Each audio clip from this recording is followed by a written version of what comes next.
people knew what them. I didn't know what green light, red light. He said the green light, the red light. That's the way it was. I said, shit, in the South, we was in ditches. They didn't have to be the basement. King James Brown. Dancing in the basement, and he's right here. And of course, hello out there to everybody in the world. You're listening to Nights Over Las Vegas Primetime, reaching 1 million of you, and we got the one and only King James Brown as we honor, as you watch this, talking about that 90-year-old James Brown. This big hits, but today the King is bringing it back with his original Soul of a Dancer. Can't Fight the Funk. And what you're listening to right now. Dancing in the Basement. Hey. Yeah. Well, this song was actually produced and written by Preston Glass. And I had talked to him about a ballad, but I wanted it old school style. Like similar to Delphonics or Stylistics, and this is what he came up with. I tell you, he did. Yeah. But for those out there listen, that red light, green light, what that is now? The basement. Oh, East Coast, I love it. East Coast, yeah. Great song, yeah. King James Brown, everybody. Yeah. Oh, thank you, yeah. Over Las Vegas prime time, and the commander playing music everybody knows from the station that has more fun as we get it right on. You know what, ladies? How you doing? Are you having a good time? Mother's Day's coming up. Oh, I used to sing this. Hello there, everybody. This is Commander, two-time Hall of Famer and Guinness World Record holder at 22.3 Takeover Vegas Radio, where 1 million listeners listen all the time in 202 countries. And today, honoring King James Brown, world famous tribute artist in Vegas and in California, and you're hearing this music all over the world. Of course, we'll get ready to talk to him about a taping, what we're gonna be doing, honoring James Brown in Las Vegas, downtown Fremont, live in the studio. You can only get there by invite invitation, so you might want to listen to the commander or get to know King James Brown personally. In the meantime, we're gonna be talking about his hot jam, what made it inspired him, and it's all being done by our friends, okay? Right here at Val TV. Thank you so much.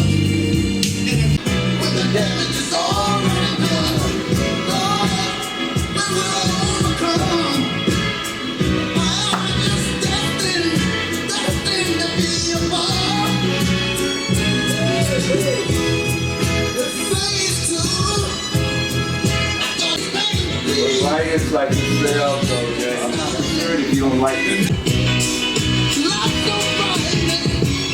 With the commander playing music everybody knows.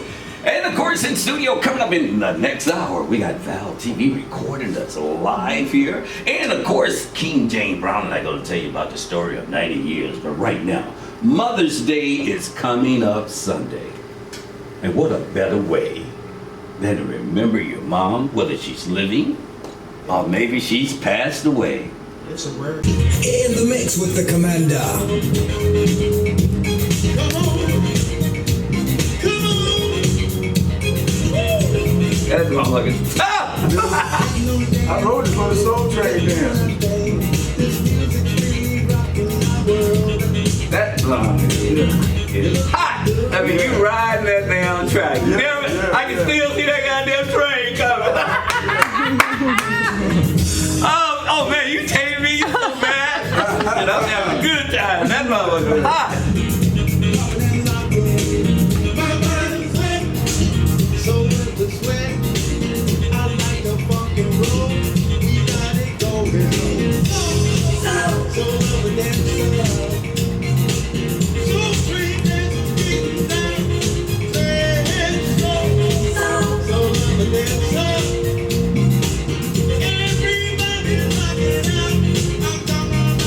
What I'm gonna do when this is over, I'm just gonna bait you. You can come in like, hey, this is King James Brown, good to be here. Then you can just start talking about your music, what's inspired you.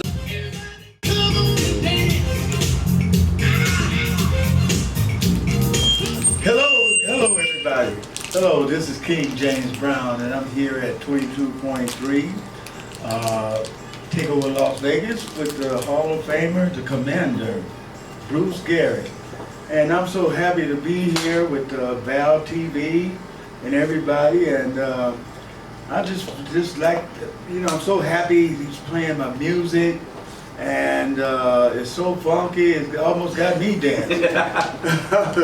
I'm ready to go. But that song you just heard, Soul of a Dancer, I originally wrote that and recorded that in LA, and I had the world famous Preston Glass, the world famous producer, the hit maker.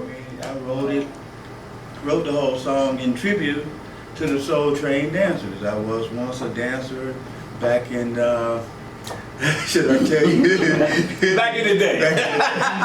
and so it was for, actually for Chuck Johnson, God bless his soul, he just passed away, but it was for his new video cable show called Conversations with Chuck Johnson. So it was wrote, and all the dancers were there, and from back then, the original Soul Train Dancers alumni. Oh, matter of fact, Valerie, Val TV, she was once a Soul Train dancer also. Yeah. Yeah, so, you know, we got to give her a plug. Okay. Valerie McCONNEll, yeah, All she was a Soul Train dancer, she was a model, she was this. And she still is a Soul Train dancer. Oh, Looking yeah. good. Oh, yeah, still fine. Okay. Still fine, Thank yeah. So, you know, and so that was great times, you know, and right now it's a great time. And, you know, but Soul of a Dancer, that's a real funky song. And I can't wait to get back on stage to do that song. Yeah. You know, because it's moving, it's funky, and you got to have great energy for that one. Yeah. Even I get tired after I get through with that one. But you know, but I have some great songs, many songs that I wrote and recorded. And I'm so happy that the Commander, Bruce Garrett, Yard Boogie, I have another one, Don't Fight the Funk. These are ones you probably haven't heard yet. Then you have the backup of Can't Fake the Funk. Then you have Breaking Loose. That's a sort of a mini life story of me, which everybody can relate to.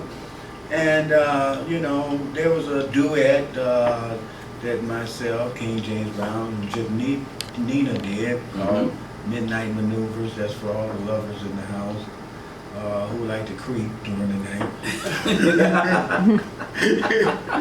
I mean, you know, all legal. You know, and then there's another one, Get Up on the Dance Floor, which I wrote. And there's so many, and I get lost for words. But you have Money Ain't no Good If You Ain't Got Good Lovin'. That's off the album of the Soul of the Dancer. Then you had Love Sweat. That's another ballad. That's off that album. And you have Funk Room. That's on there. Then there's another song called Reckless that's on there. Which I have to talk about another song that hasn't been released yet. That was revised, came from actually Reckless. This one will be called Crazy. But it's very funky, and it's got that the funkadelic effect with time. A little Prince in it, so it's a mixture, and then it's got me, of course. I wrote it, so you know, I know you'll love that with the screaming guitars and all that, but it's R&B. Wow. So it's so many things going on, and then I don't know if I'm talking about everything now. Yeah, that's good. That's but you know, then you got the live stream that's happening June 9th. At the Media Building in downtown Las Vegas, which is on 6th Street, 317 South 6th Street. with Val TV along with pay-per-view, and with the Commander, the Hall of Famer. I call him Sir Bruce Gary because he's one of the baddest DJs here, and you gotta listen to him because nobody does it like him anymore. You know, and everybody feels at home when they listening to his station, you know, because he announced the artist that he just played. They don't do it. They don't do that no more. They just play the song, and if you don't have the right type of radio in your car, that the name pops up, you won't know who it is. Because there's no DJ to say, well, this is so and so. You know? Hey man, I appreciate that. Hey, everybody out there, James, I appreciate that. By the way, that's why I came up with that theory. Play music, everybody knows, because music is so powerful, man. Yeah. It just blew me away telling this story. I had two questions that I had. One came from fans who were over there when I was talking. Yeah. I asked the fans question first. Yeah. They were saying, what is it like that you could tell us that James Brown's life could have been like by you being an impersonator going through that? And I was, I always emphasize how you sort of, in other words, he was creative, talented, and he did business as well. A lot of people don't realize all the historical things he did. Yeah. He also cut out the middleman, and he did his own promotions before time. Right before Concert, anybody was doing. That's why he wasn't broke. A lot of artists back then, I won't name names, but they were promoted by. This is real, you white promoters, because most of the record companies was owned by the mob. Correct. And so, and so when they got signed, all the money went to the company. And so they made most of their money on the road. If they didn't go on the road, they didn't make any money. And, they were shaving money off the top and all this. And back then, artists did not believe in banks. No. They didn't believe in banks. No. And to be honest, that affected me when I started. Really? Because when I started, those same entertainers were still alive. I started so young, they were still alive. So I picked up that habit and trusted, and so they carried money around in suitcases, and their thing was back then, to buy your own bus. And just in case y'all just tuning in, he shared the story of what it's like for King James Brown today in 2023, and where it was for him back in the day. The Flames. It was James Brown, the Flames, and then that went away. Can you share that with all? Because we talk this old school days, so you can answer some of the questions. Well, the Flames actually was Bobby Bird. The Flames. Okay. And so James Brown, they both was in prison. Huh? They both were in prison. And James Brown? Yes. Yeah, I didn't know about that. You want to give us just a little taste? I mean, we knew, but we got a young audience today. Everybody's there. But this guy is James Brown and all the movements and Prince and people do come. They were very young, in the early 20s, and Bobby Bird and James Brown met in prison. And but Bobby Bird had a gospel group called the Flames. And so, they released Bobby Bird first, but while they were in, James Brown and Bobby Bird became good friends. And so, they wanted to release James Brown later, which they were trying to, but he needed an address. So, they had to send Bobby Bird, his family sent the letters that he stayed with. Oh, that's right. In order for him to get out, you have to have an address. Yeah, they do that. Yeah. And so they let him in the group. And that's amazing. So he turned that many challenges of life into a huge success. Yes. Wow. Yes. But he crossed all kind of lines loving his music. Today, do you have that experience as King James? I do. I do. I mean, I know, because I know my fans that they all say that to hear you. Yeah. You might have seen some of them that brought women that would. But you're crossing over. Yeah, it's because when I started out with my stepfather's band, in Los Angeles, and which he was out of Compton, California. And I was living with my grandparents, me, my mother, my sister, my grandparents on 106th Street off of Avalon. And I was going to elementary school called 109th Street School. Then you had, the park right there. My mind just went blank. Yeah. But anyway. That's all good because it's just, I wanted to bring that up because those of you who will get a chance to see this on June the 9th, June 9th is when that is, because July 9th is my birthday, so that's why I'm sitting up there thinking about it. That's why I'm going to be 9 and out that night, you know what I mean? But that part of James Brown was so magnificent, and then to be able to do this, and by the way, to this day, he's been across the world as famous, and the tribute artists, and you know, we have great tribute artists who come and go. Some of them praise as Elvis and many others and all, but I tell you what, very seldom everybody, you can see somebody that's got the inner spirit and the music and the presentation, and you can't fake the funk. No, you can't fake you the doing funk. it right. You know what I mean? Yeah, you can't I'm fake just the trying to tell everybody, he don't be faking the funk. His band members are bad. They just playing their music. They actually just looking at the people jamming.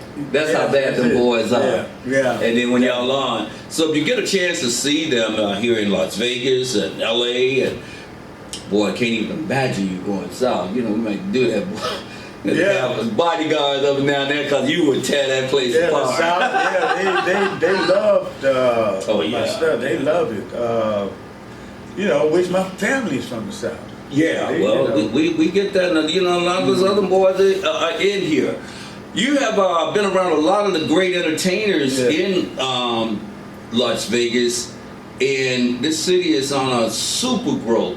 That's why it's exciting to know that you're going to film on June the 9th, this historical event. So those you listen to me and our 1 million listeners in different cities around the world, you'll be finding out how you can actually watch this through Val TV and everything, and 22.3 Takeover Vegas Radio with King James Brown and that big event. One last question.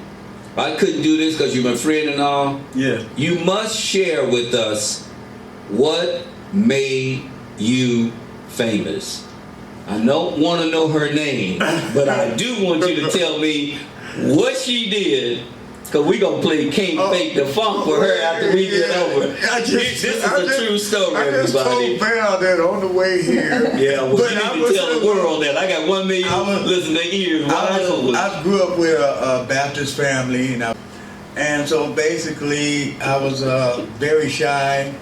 I went to 109th Street School. I didn't know anything. I know I would sneak up at night and watch Elvis. I didn't know anything about James Brown. Only that when they called the roll and they got to my name, everybody started screaming and hollering. So it was a dance in our gym. I guess I was about the 5th grade. And there was a girl in my class that I was in love with, but I was so shy, I didn't know what to say to her.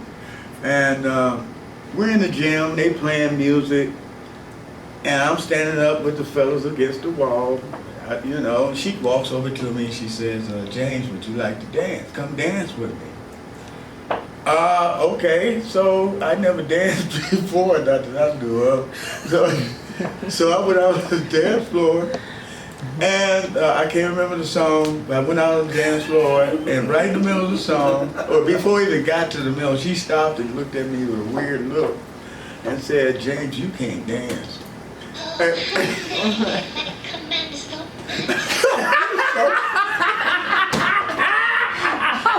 It was so embarrassing. And I'm standing on the dance floor looking around like, wow. She just left me there. Oh, look, and so my heart was on the floor. Matter of fact, I heard it drop and I looked down to see if it was there. So I went back to my little corner, and it was just totally, like, it was embarrassing. Right now in my mind, I'm trying to relive that feeling, and it was not good. because everybody saw this. That's even worse. But that right there, I was so embarrassed. I was determined to go home. I didn't know where to start, but I was just going to start. And I remember thinking, my mother had a bunch of records in a stereo in the living room. And I started pulling them out. And I started playing them. And now you got to realize that the Twist was already dead. And whatever else dance they had, I don't know, but that was dead. But that was the first thing I started doing when I put on this song. I just needed to dance. And so what happened was, this was on my mind really bad, and I was in the comic books. I was into Superman. I'm trying to find Superman on TV, couldn't find him. And I ended up on the channel where Superman would be, and it was James Brown and the Famous Flames live at the Apollo. And he was right in the middle of Cold Sweat, and he had a pompadour like Elvis. I never seen a black man with a pompadour like that, but he was dancing and screaming, doing splits, and my mouth just dropped wide open. I guess I was about, yes. I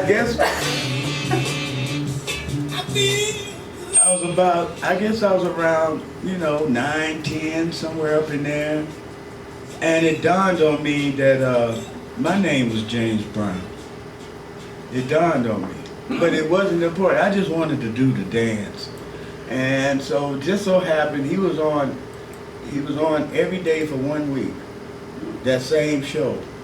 And I come home from school and I find it and I stand or watch, and I watch us move. I was standing in front of the television, and you got, mind you, they didn't have VCRs at that time, so I just had to watch. And I remembered it in my head, and I just decided I'm just going to learn this dance. But the thing about it is, when I used to get in front of the mirror to practice, I would sing along with the record. And I just kept going, and I remember I would do it in private. Nobody would see me.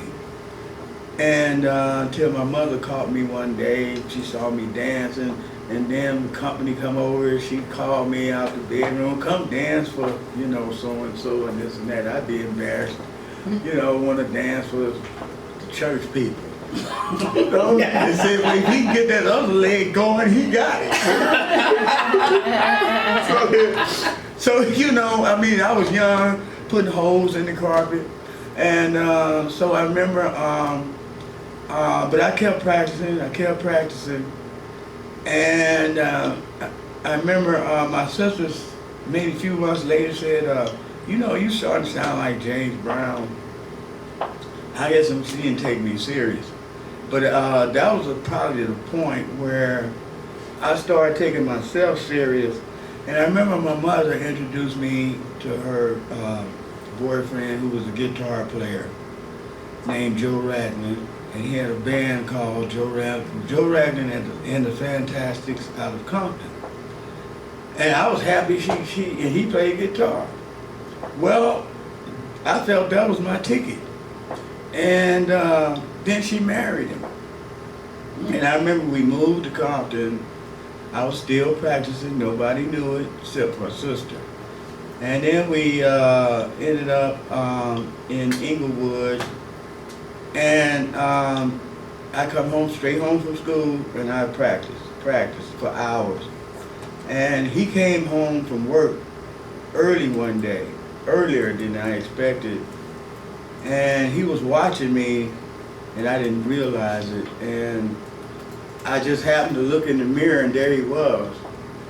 And I stopped dancing and singing. And he looked at me and said, why'd you stop? I said, cause you were standing there. I said, how long you been there? He said, about 45 minutes. Wow. And I was soaking wet, sweating, had a hole in the carpet. And he said, about 45 minutes. I said, why didn't you say something? He said, you were doing really good. He said, I had to just watch. And, you know, because the way I practice, I imagined the audience was there. I was all in. And I would use Live at the Apollo album, 2 album set, side A, B, C, and D. I would do side A, B, D, and start over again. Wow. All the way down. Well, I tell you what, James, man, I wanted the world to know that story because I never forget when you first told me that. Listen, I want to thank you. We're going to come back and hear one of the gentlemen close out with my good friend, King James Brown, and we're going to remind you how you can see it. But right now, today, on this wonderful old school day, he rocks like this right now. All right. Yeah! We want everybody to get up and shake your body down. Let me see you sway. Awesome interview. Was it? Yeah. Oh, hell yeah. I was having fun with it. Where'd you hear it, man? Look at here. I'm gonna get us on camera, this right here. We on camera. She's just standing Oh, over here. yeah. We already on camera. Yeah. Absolutely. Man, that was killer. That's I good, love right? that. That story is a must. That story Because right that before inspires that. you know what I'm saying? Was saying, we want you to meet us. It's been a very nice honor to have King James Brown and also Val TV. He didn't record everything Boris Ward right now. I will start right there with you, King James Brown. You can say the final words, everybody, but man, thank you so much. You know that? Oh, and thank you. You're welcome, and thank you. Thank you. Well, my final words is June 9th. Your Hall of Famer, Bruce Garrett, will be hosting the live stream show at the Media Building along with Val TV and, you know, pay-per-view, which will be shown to 162 countries. And it's only $4.99, and you'll have all the information how to click into that real soon. I'll be doing an hour-and-a-half show with a big tribute to the Godfather of Soul, James Brown. And for those of you that don't know, realize my name is James Brown. Yeah, that's true. You know, so it's no hope, there's nothing added to it except for the king part is just a name. That's all. It doesn't mean I'm a king or anything. There's only one king, King Jesus. And, you know, but that's just to identify. This is King James Brown.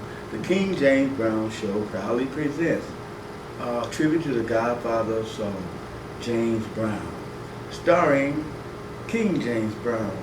So I would like to say I love you all, and thank you for listening to all my original music. I'd like to say thank you to the commander, Bruce Garrett, for playing all my original songs, and I'd like to say thank you to Valerie McCONNELL, Val TV, for filming and giving me all these, you know, doing commercials and the whole 9 yards. You know, thank you so much.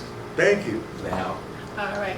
I want to first thank you for allowing us here at the 22.3 Takeover, and I love this station, and I love Bruce Garrett, and he's been in business for a long time, and he is the Hall of Famer, so you don't want to miss it. June 9th.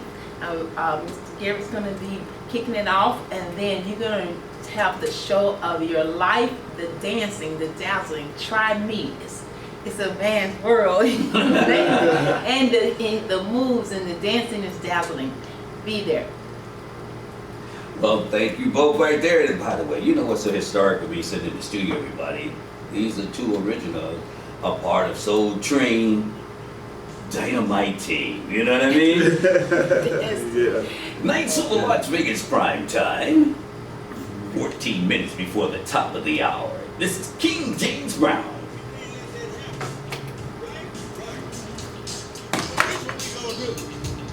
Alrighty. Thank you. Very Yeah.